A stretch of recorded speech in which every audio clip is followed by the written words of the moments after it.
பாரத பிரதமர் நரேந்திர மோடியின் தலைமையின் கீழ் இந்தியாவை உலக அரங்கில் ஒரு வலிமையான சக்தியாக மாற்றும் நோக்கில் பல்வேறு முன்னேற்ற திட்டங்கள் செயல்படுத்தப்பட்டு வருகின்றன. குறிப்பாக நாட்டின் எதிர்கால தேவைகளை கருத்தில் கொண்டு ஆற்றல் துறையில் மேற்கொள்ளப்பட்டு வரும் புரட்சிகரமான மாற்றங்கள் மற்றும் இந்தியாவின் தூய ஆற்றல் கனவை நனவாக்கும் பசுமை ஆற்றல் வழித்தட திட்டம் குறித்த ஒரு சிறப்பு தொகுப்பை தற்போது பார்க்கலாம்.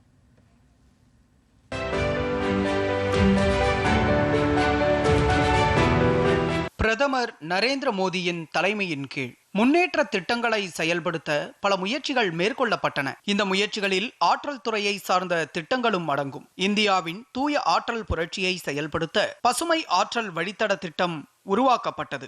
அதே நேரத்தில் குஜராத்தில் உள்ள புஜ் பூலிங் நிலையத்திலிருந்து பனாஸ்காந்தா வரை இடராஜ்ய மின் பரிமாற்ற அமைப்பு திட்டம் செயல்படுத்தப்பட்டது. 2247.37 கோடி ரூபாய் செலவில் அமைந்த இந்த திட்டத்தின் கீழ் 289 கிலோமீட்டர் நீளமுள்ள 765 kV இரட்டை சுற்று மின் பரிமாற்ற கோடு கட்டப்பட்டது. அதே நேரத்தில் புஜ்ஜில் 765, 400, 220 kV துணை மின் நிலையம் நிறுவப்பட்டது. இதன் மொத்த திறன் 4000 MVA ஆகும். ஆனால் இந்த திட்டத்தின் அரசியல் முக்கியத்துவத்தை கருத்தில் கொண்டு 2018 செப்டம்பரில் பிரதமர் இதை முன்னேற்ற திட்டத்தின் கீழ் ஏற்றுக்கொண்டார்.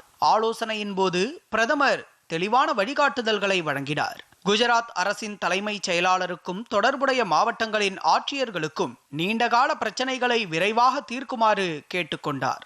மக்களுக்கு தொடர்பான பல பிரச்சனைகள் இருந்தன. அதிக சர்ச்சை நிலவியது.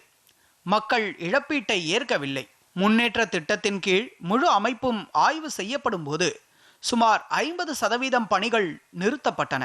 அதன் பின்னர் குஜராத் அரசுக்கு உத்தரவு வழங்கப்பட்டது. மாவட்ட மட்டத்தில் உள்ள அனைத்து அதிகாரிகளும் இதில் ஈடுபட வேண்டும் என்று. தாமதமாகி கொண்டிருந்த பெரிய திட்டத்தில் அனைவரையும் இணைத்து இழப்பீட்டு பிரச்சனைகளை தீர்க்க உத்தரவுகள் வழங்கப்பட்டன. முன்னேற்ற திட்டம் நிறைவு பெற்றதும் நில மட்டத்தில் பணிகள் எல்லா திசைகளிலும் மிக வேகமாக தொடங்கின.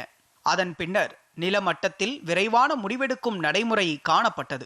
அனைத்து பிரச்சனைகளும் காலத்திற்குள் தீர்க்கப்பட்டன. இதன் விளைவாக இந்த முக்கியமான திட்டம் மார்ச் 1, 2019 அன்று வெற்றிகரமாக செயல்படுத்தப்பட்டது. இந்த திட்டத்தின் தாக்கம் தொழில்நுட்பம் மட்டுமல்ல, சமூக மற்றும் பொருளாதார ரீதியிலும் உள்ளது.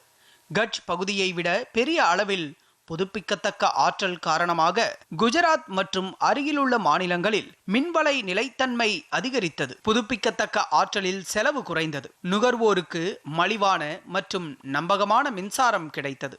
கட்டுமான காலத்தில் உள்ளூர் மட்டத்தில் வேலைவாய்ப்பும் பொருளாதார செயல்பாடுகளும் பெரிதும் ஊக்கமடைந்தன. இந்த திட்டம் நிறைவு பெற்றதுடன் குஜராத் மற்றும் அதன் சுற்றுப்புறங்களில் மின்வலை நிலைத்தன்மை மிகவும் பயனுள்ளதாக இருந்தது. மின்சாரம் கட்டுப்படுத்தப்பட்டு வந்தது. முன்பு பூலிங்கில் மின்சாரம் இருந்தது, ஆனால் அது முன்னே செல்ல முடியவில்லை. அதனால் மின் உற்பத்தியும் கட்டுப்படுத்தப்பட்டது. இதனால் மக்கள் இழப்பை சந்திக்கவில்லை. அதே நேரத்தில் திட்டத்தில் முதலீடு செய்த முதலீட்டாளர்களும் மின்சாரத்தை வெளியேற்ற முடியவில்லை. அவர்களும் இழப்பை சந்தித்தனர். மொத்தத்தில் புஜ் பனாஸ்காந்தா இடராஜ்ய மின் பரிமாற்ற அமைப்பு திட்டம் முன்னேற்றத்தின் வெற்றிக்கு ஒரு வலுவான எடுத்துக்காட்டாகும். இந்த திட்டம் சிக்கலான நிர்வாக மற்றும் நிலம் தொடர்பான சவால்களை பயனுள்ள செயல்பாடுகளாக மாற்றியது. அதே நேரத்தில் இது ஒரு மூலோபாய ஆற்றல் திட்டத்தை நிறைவேற்றி இந்தியாவின் தூய ஆற்றல் எதிர்காலத்தை வலுப்படுத்தியது.